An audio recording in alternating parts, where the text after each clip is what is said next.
नमस्कारम। आज हम जानेंगे क्या होता है एसिडिटी और क्यों होता है एसिडिटी, और क्या है एसिडिटी और गैस्ट्रिक क्या है। क्योंकि अक्सर लोगों से जब मैं बोलता हूँ कि आपको एसिडिटी तो नहीं होता है, तो लोग बोलते हैं हाँ थोड़ा थोड़ा तो गैस बनता है। तो लोगों में एक कन्फ्यूजन है एसिडिटी में और गैस्ट्रिक में, गैस बनने में, एसिडिटी में एक कन्फ्यूजन है। तो मैं आज आप लोग को क्लियर बताऊंगा क्या है एसिडिटी, क्या है गैस्ट्रिक और एसिडिटी होने के कारण क्या हैं। क्योंकि लोग इसको बहुत सामान्य समझते हैं, पर ये जितना सामान्य लोग समझते हैं उतना सामान्य यह रोग है नहीं।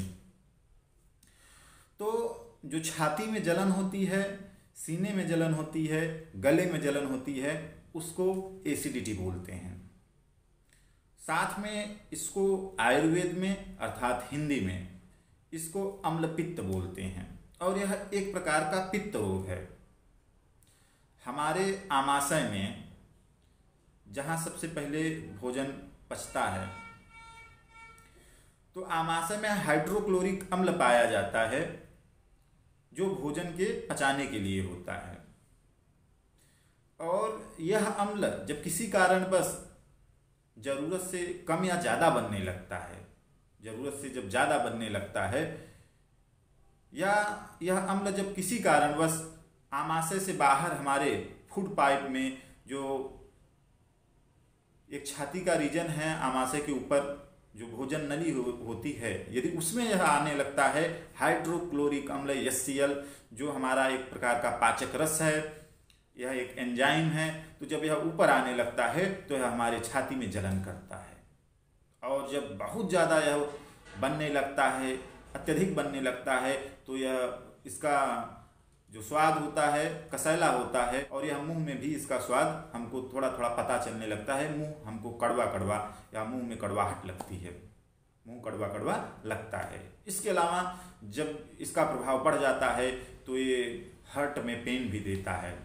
एसिडिटी के द्वारा कभी कभी इतना ज़्यादा हार्ट के साइड में या कंधे की साइड में पेन होता है कि लोग सोचते हैं कि हमको हार्ट अटैक आया है या हार्ट में कोई ज़्यादा प्रॉब्लम हो रही है।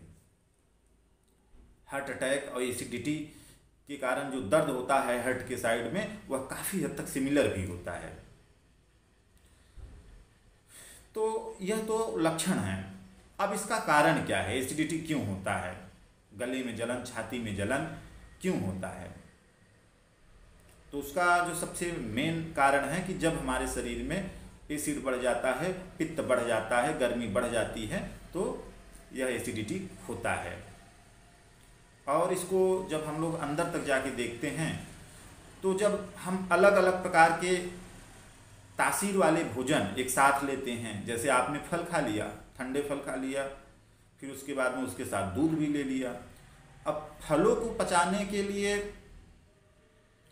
एक अलग प्रकार की शरीर को एंजाइम की ज़रूरत होती है, तो हमारा पेट उसके लिए एक एंजाइम बनाने लगता है। उसके बाद दूध आप ले लिया, तो दूध पचाने के लिए अलग प्रकार की शरीर को एंजाइम बनाने की ज़रूरत पड़ती है, तब वह जाके पचता है।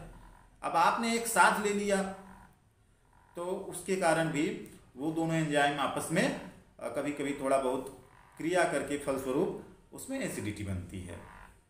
या किसी भी कारण से आपका पित्त बढ़ गया है, जैसे आप खट्टे पदार्थों का सेवन ज़्यादा करते हैं, खाली पेट चाय लेते हैं, बेड टी ज़्यादा लेते हैं, दिन में कई बार चाय पीते हैं, कॉफ़ी ज़्यादा पीते हैं, ज़्यादा खट्टे, ज़्यादा फास्ट फूड खाना, ये सब भी कारण होते हैं एसिडिटी होने का।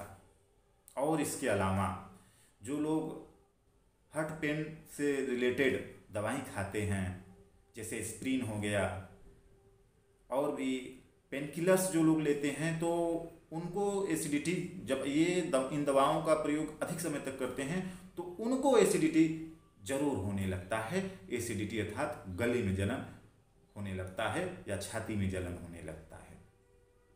जिनको थोड़ी समस्या होता है उनको सिर्फ छाती में जलन होता है, जिनको समस्या बढ़ जाती है उनको यह छाती से ऊपर होते हुए गले तक आ जाता है, मुंह तक भी जलन हो जाता है।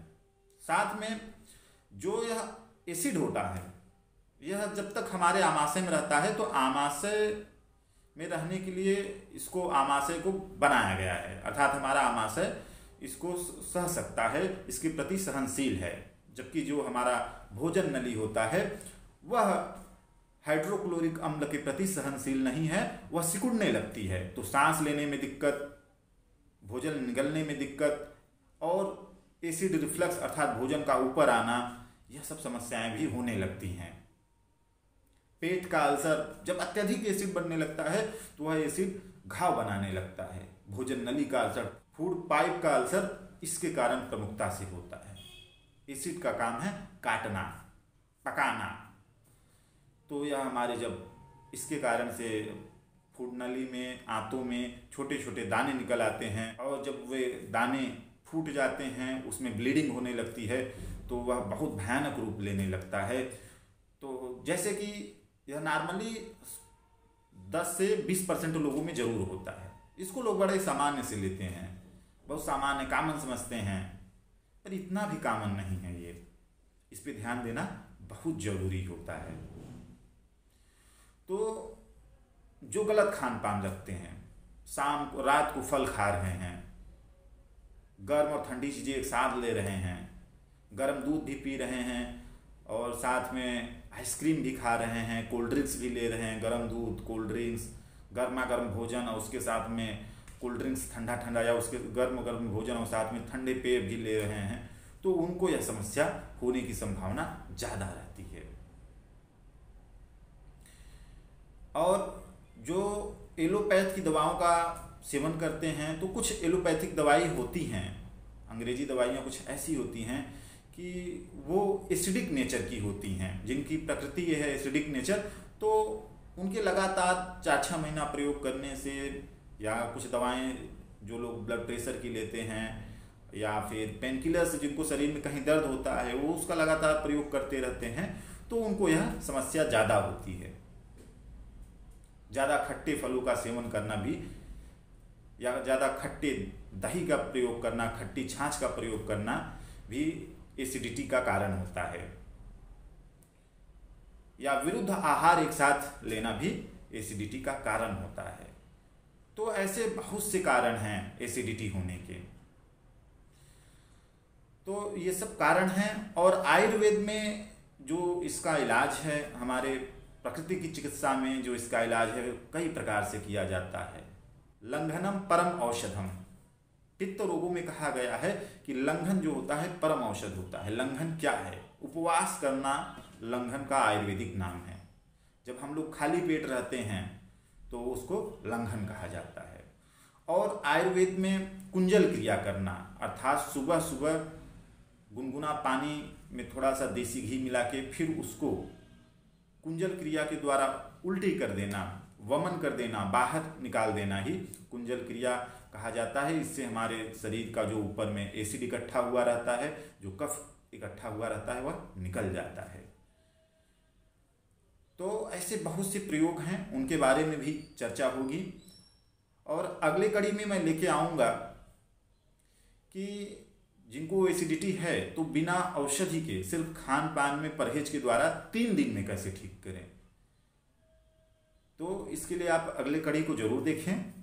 और किसी भी प्रकार का यदि आपका एसिडिटी या किसी अन्य रोग से रिलेटेड क्वेरी हो, क्वेश्चन है, तो आप लोग जरूर उसको कमेंट बॉक्स में पूछिए, आपके प्रश्नों का उत्तर दिया जाएगा। अंत में मैं ईश्वर से प्रार्थना करूंगा कि आप लोग की आयु लंबी हो और आप लोग को स्वास्थ्य लाभ हो। आप लोग ने अपना कीमती समय दिया, इसके लिए आप लोग को बहुत बहुत धन्यवाद।